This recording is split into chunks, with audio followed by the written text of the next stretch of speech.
مولانا منت اللہ رحمانی رحمۃ اللہ علیہ لکھتے ہیں مسلمان کے 4 طبقے ہیں۔ ایک طبقہ کہتا ہے اسلام پر چلو گے تو ہار جاؤ گے، اسی منحوس طبقے کی وجہ سے مسلمان ہارا۔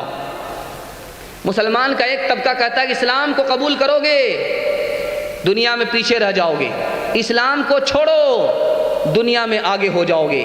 اسی منحوس طبقے کی وجہ سے مسلمان ہار گیا ہو۔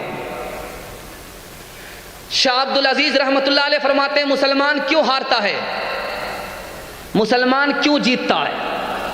اس راز کو سن لیجئے، آپ کو بابری مسجد کا کیس سمجھ میں آ جائے گا۔ بابری مسجد کا کیس آپ کو سمجھ میں آ جائے گا۔ شاہ عبد العزیز رحمۃ اللہ علیہ کہتے ہیں مسلمان ہارتا کیوں ہے، مسلمان جیتتا کیوں ہے؟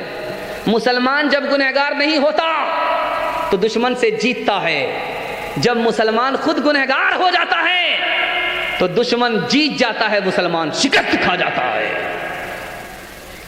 تیسری وجہ پر ذرا دھیان دیجئے، امام بخاری کہتے ہیں کہ مسلمان کیوں ہارتا ہے، مسلمان کیوں جیتتا ہے؟ مسلمان کو جب موت سے محبت ہوتی ہے اور دنیا سے نفرت ہوتی ہے تو مسلمان جیتتا ہے، اور جب مسلمان کو دنیا سے محبت ہوتی ہے، موت سے نفرت ہوتی ہے، مسلمان ہارتا ہے۔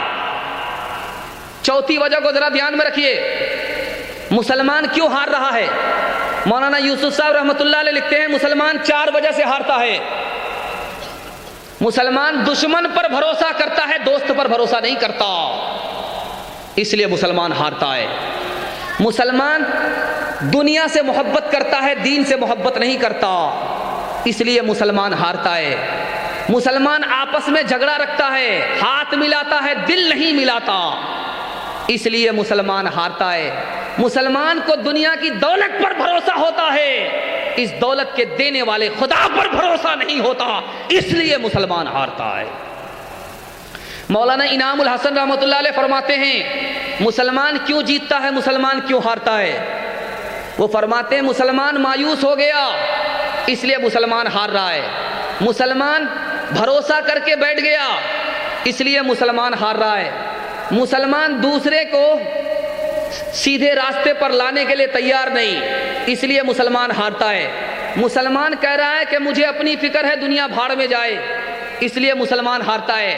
مسلمان دنیا کے کام کو آج کرتا ہے، ابھی کرتا ہے، اور دین کے کام کو مسلمان ٹالتا ہے، اس لیے مسلمان ہارتا ہے۔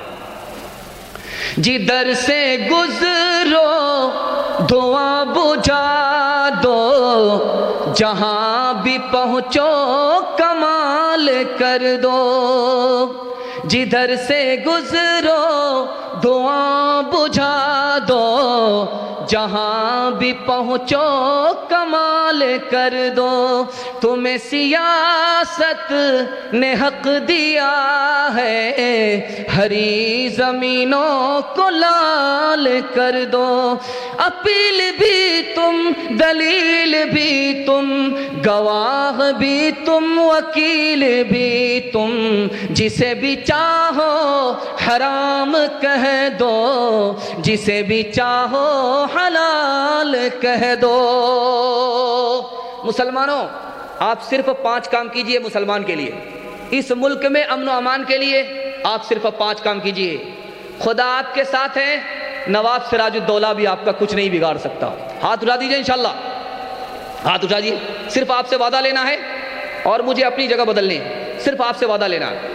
مسلمان کے لیے آپ 5 کام کیجئے، ہر مسلمان سے آپ محبت کیجئے انشاءاللہ، انشاءاللہ بولیے بھائی، بخیلی مت کیجئے، ہر مسلمان سے محبت کیجئے۔ میں 1 گھنٹہ بول رہا ہوں، مسلسل بول رہا ہوں، آپ خاموش ہیں، آپ تھک گئے، میں ابھی تک تھکا نہیں ہوں، آپ کے حوصلے سے حوصلہ رکھتا ہوں۔ پہلا کام، مسلمان سے آپ کو محبت کرنی ہے، ہر مسلمان سے انشاءاللہ، انشاءاللہ، انشاءاللہ۔ دوسرے مسلمان کی حفاظت کرنی ہے، جان کی حفاظت کرنی ہے انشاءاللہ، دوسرے مسلمان کے مال کی حفاظت کرنی ہے انشاءاللہ، مسلمان پریشان حال ہو مدد کرنی ہے انشاءاللہ، مسلمان سے غلطی ہو معاف کرنا ہے، اللہ ہمیں معاف کر دے گا۔ اس ملک میں جینا ہے شیر کی طرح، مرنا ہے شیر کی طرح، خدا کے ساتھ ہونا تو آپ کو 5 کام کرنے پڑیں گے۔ جس کے ساتھ ہوگا مولا، کیا بگاڑے گا نواب سراج الدولہ۔ صرف 5 کام کر لیجئے، دونوں ہاتھ اٹھائیے انشاءاللہ، دین پر کھڑے ہو جائیے۔ کیسے؟ جیسے بھوکا کھانے پر کھڑا ہوتا، جیسے بیمار دوائی پر کھڑا ہوتا، آپ دین پر کھڑے ہو جائیے، پہلا کام۔ دوسرا کام، دشمن کی دولت کو دیکھ کر کے مایوس مت ہوئیے کہ غیر مسلم کے پاس کوٹھی ہے، بنگلہ ہے، مسلمان کنگال ہے، غیر مسلم مالا مال ہے، یہ سزائے موت کے قیدی ہیں، مرنے کی دیر ہے، جہنم انتظار کر رہا ہے۔ مایوس ہونے کی ضرورت نہیں ہے۔ تیسری بات کا دھیان دیجئے، آپ حرام سے بچیے، اللہ کی مدد آپ کے ساتھ ہوگی۔ حرام سے بچیے۔ حرام سے کیسے بچنا؟ جیسے زہر سے آدمی بچتا ہے، زہر جان لیتا ہے، حرام ایمان لے لیتا ہے۔ چوتھی بات کا دھیان دیجئے، آدمی آدمی کو دیکھ کر کے بنتا ہے، بگڑتا ہے۔ آپ صحیح آدمی کے پاس بیٹھیے، غلط آدمی کے پاس مت بیٹھیے۔ صحیح آدمی کون ہے، غلط آدمی کون ہے، میں بتانے کے لیے چاہ رہا ہوں۔ 3 آدمی کے پاس آپ بیٹھیے، عالم کے پاس انشاءاللہ، ڈاکٹر کے پاس بیٹھیے انشاءاللہ، بوڑھے آدمی کے پاس بیٹھیے انشاءاللہ۔ 3 آدمی کے پاس بیٹھیے۔ 5 آدمی کے پاس مت بیٹھیے، جھوٹا آدمی کے پاس مت بیٹھیے، نافرمان کے پاس مت بیٹھیے، بے وقوف کے پاس مت بیٹھیے، رشتہ توڑنے والے کے پاس مت بیٹھیے، کنجڑ بخیل مکھی چوس کے پاس مت بیٹھیے۔ ان لوگوں کے پاس مت بیٹھیے، آدمی آدمی کو دیکھ کر کے بنتا ہے، بگڑتا۔ آخری بات بتانے کے لیے جا رہا ہوں، دین کا مسئلہ سب سے مت پوچھیے، ماہر عالم سے پوچھیے۔ دین کا مسئلہ بہت نازک ہے، اگر آپ نے سب سے پوچھ لیا، وہ غلط بتا دیا، وہ خود گمراہ ہوگا، آپ کو بھی گمراہ کر دے گا۔ اس 5 کام پر کھڑے ہو جائیے، ہمارے ساتھ خدا کھڑا ہوگا، کوئی ہمارا کچھ نہیں بگاڑ سکتا، سرکار آئے گی اور جائے گی انشاءاللہ۔ پوچھتے کیا ہو مسلمانوں کا حال، منتشر اجزاء سب ان کے ہو گئے۔